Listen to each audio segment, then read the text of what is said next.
All right, welcome back. You are tuned in to the Art of Investing, and again, I'm your host, Art Espinoza. Thanks. I really appreciate you tuning in. When you think of investing, as in art, one of the tenets of that is to look for paradigm shifts in consumer behavior. And you do so because there usually is ample opportunities for tremendous profits over the long haul if you can spot the trend before the herd does. Well, that might be happening. I want to spend the next couple of minutes discussing such an event. Now, I don't know if you heard or not, but much of this past week's market action had to do with the media companies, Viacom, Disney, Fox, CBS, etc., etc.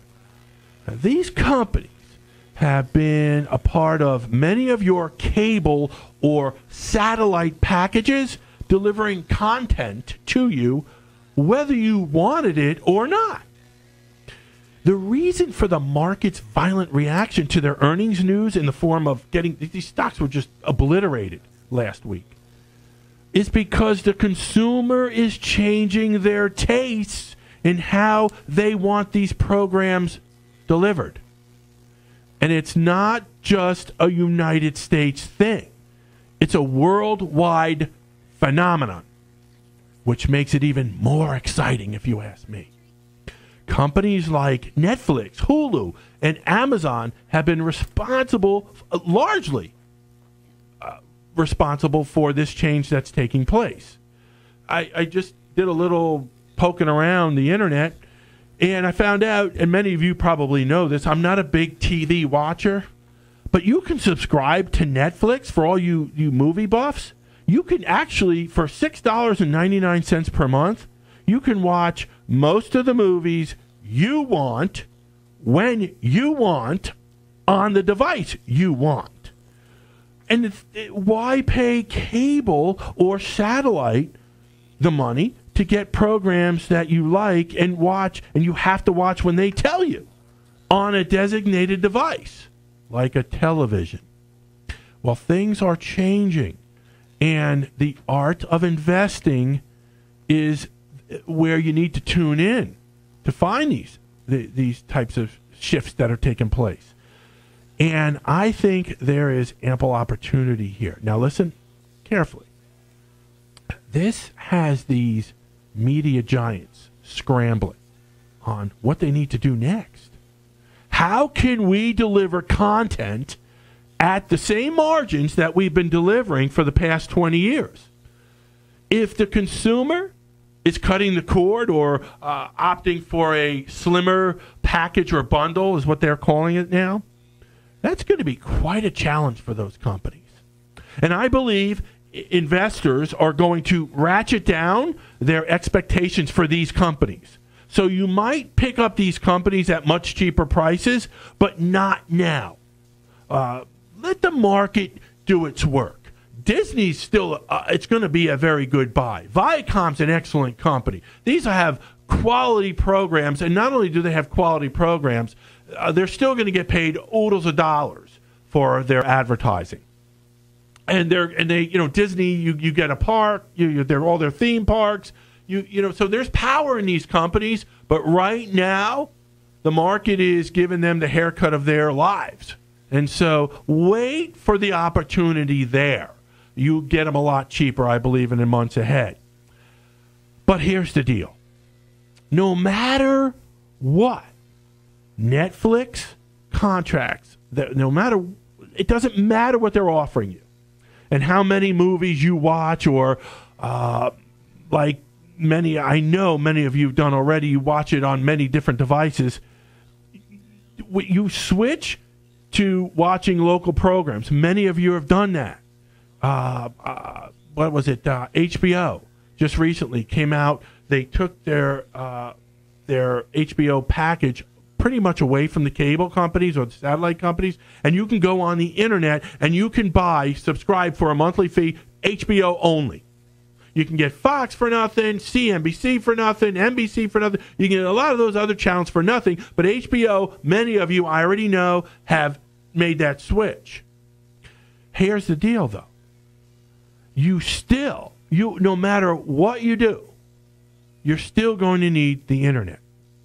And broadband in particular, and in my opinion, the broadband gives you the best bang for the future flow of uninterrupted content.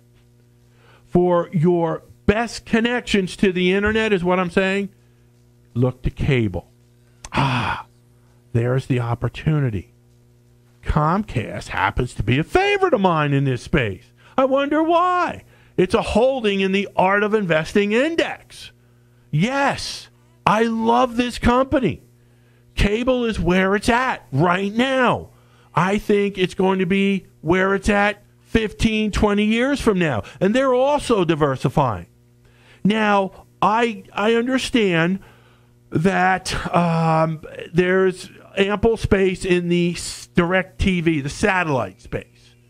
But either or, that's where we're heading.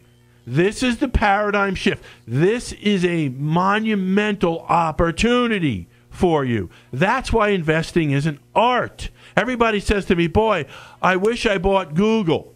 I wish I bought these Netflix. Well, I got news for you. Netflix still might not be a bad idea. I hear a lot of the media companies, Disney and CBS, a lot of their CEOs, their executives are coming out saying, you know what, Netflix really took us by surprise because they are answering to the taste of the consumer. And we only have about 300 million of them in this country. And like I said earlier, this is not a United States thing only. It's a worldwide issue. And it's only just beginning. Right here, all the technology is based in the United States. But we are reaching out to the rest of the world. They want our technology. And the technology that they're going to need first is have cables driven into their homes. You see, Comcast, there's going to be issues with Comcast, don't get me wrong, because they're going to lose some revenue by the cord cutting and offering slimmer packages. It's not going to be evident right away, but over the next year or two or three, sure it will be.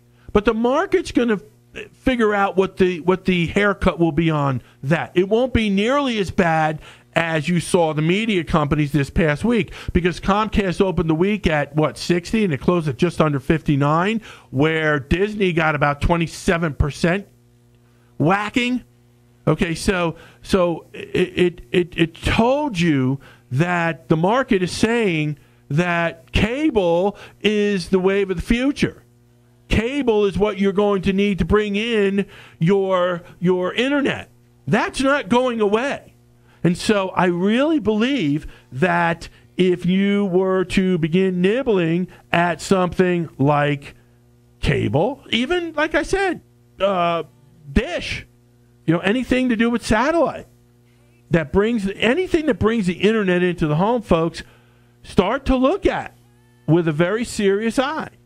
I think there's tremendous opportunity there. That's why this show is called The Art of Investing.